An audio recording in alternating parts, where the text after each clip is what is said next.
Good evening, everybody. I'm back again to talk about Playland. I did not make the committee meeting this morning, but I did watch it at home. Somebody brought up on the Friends of Playland Facebook page this week a question, and they asked me if the park has a park director. And I had to do a little research. I knew right off the bat the answer was no, but I don't know if all of you realize that that park has not had a park director at all under Rob Astorino's tenure. The last time the park had a park director was when Dan McBride retired in December of 2009. He was never replaced. A woman named Joanne Marchesani did his job for 5 years without the pay and without the title, and when she decided to retire 2 years ago, they didn't replace her. 2 assistant managers are doing the job together without the pay and without the title. One of our oldest parks, landmark 88-year-old historic landmark park, one of our most complicated and expensive parks to run, has gone for 7 years without a park director because Rob Astorino won't allow the Parks Department to hire somebody and put them in there.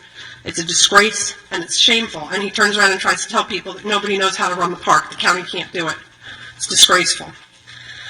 I watched the meeting this morning. Interestingly enough, Nick Singer finally showed up. He said a few things I thought were interesting. One of the most interesting things I thought he said that stuck out at me was that Standard Amusements is going to be a fully staffed entity.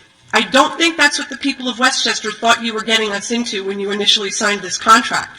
I think they thought you were getting us into a deal with a company that already existed and already had a staff and a portfolio and a history. They are not that at all. This is a startup company. They have absolutely no experience running an amusement park. They only have 2 parks in their portfolio, one of which they just bought last September. The other one they just bought in early 2014, and both of them are small water parks. They have nothing like Playland in their portfolio, and they've never done this before. Yet we're going to hand this park over to them. It's ridiculous. This is the icky part. I'm getting tired. I have to finally say something, and it's time to say something.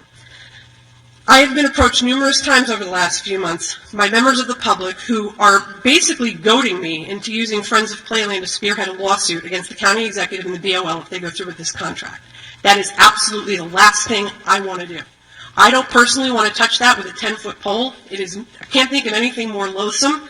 People are very concerned about that park, but I think it's only fair for everybody in this room to understand that whether I do it or not, and I don't think I'm going to do it, I don't want to do it.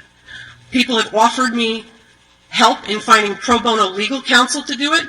They have asked if I would use Friends of Playland as a platform. I've so far said no.